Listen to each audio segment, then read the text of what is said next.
Hello, hello. I promise I will not be in my bonnet all the time. This is just, I'm trying to record and post things as they come up, right? I promise. This is not going to be called the Bonnet Chronicles, I promise.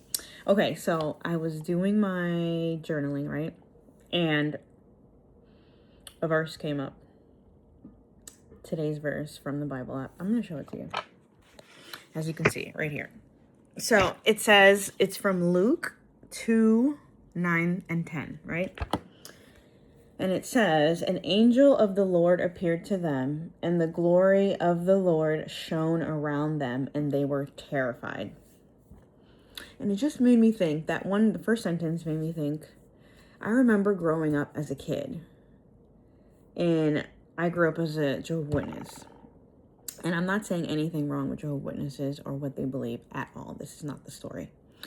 All I'm saying is that the way I grew up, I remember a fear and a sort of, you got to shape up and be this really, really good person around going to church, going to worship, going to God's house. There was always you got to stand up straight, you got to dress nice, you got to look like this, you got to brush your hair, you got to do all these things to show up and to be okay and present yourself to God or be in God's house. So there was always like this type of fear around God, this fear around, what God is and who he is and, what he does. I just always remember being so fearful, or the aura of fear, or the aura of always preparing and doing and, just being a certain way so that way you're accepted. And when I look at this verse, I was just like, okay, so the glory of the Lord shone around them and they were terrified. But then if you keep going and you read the next verse, it says, but the angel said to them, do not be afraid. I bring you good news that will cause great joy for all the people. So if you look at the next verse, it clearly tells us, do not be afraid. And I'm just thinking like really and truly, what do we have to be afraid about? Why is there this big aura and stigma about being afraid of God? God is love. If we truly know the essence of God, we know that God is love.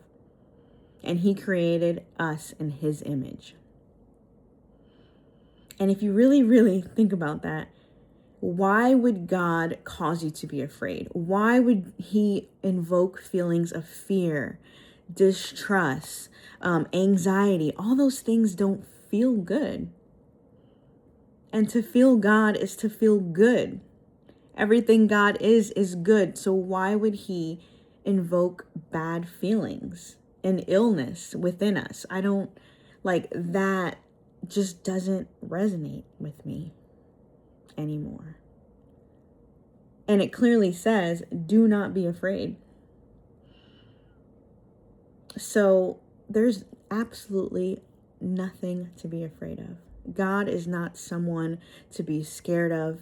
He loves us. He loves you for who you are. He gave Jesus Christ, his son, for us to forgive our sins way before he even knew us. Way before he even knew you. So what is there to be afraid of? He literally just wants you to be yourself, to show love, and come as you are. So a lot of times, I really think about how I grew up and how I was raised, and everyone did the best that they could do at the time because that's what they knew, right?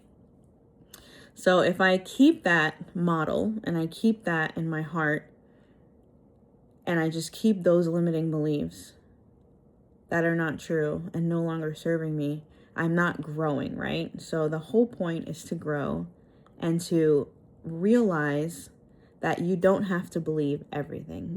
It's okay to let go of something that doesn't resonate with you anymore. It's okay to push away old beliefs and welcome new beliefs. So this is just for me. Hopefully it resonates with you. But my new belief is God is not anything to be afraid. He's given us so much, and he continues to give us so much. As long as we know and recognize that God is love, there is absolutely nothing to be afraid of. So hopefully you can take this with you and know that whatever you're feeling, however you want to go about your day, process it and move along with love. Thank you so much. Well, I will see you in the next one, hopefully soon.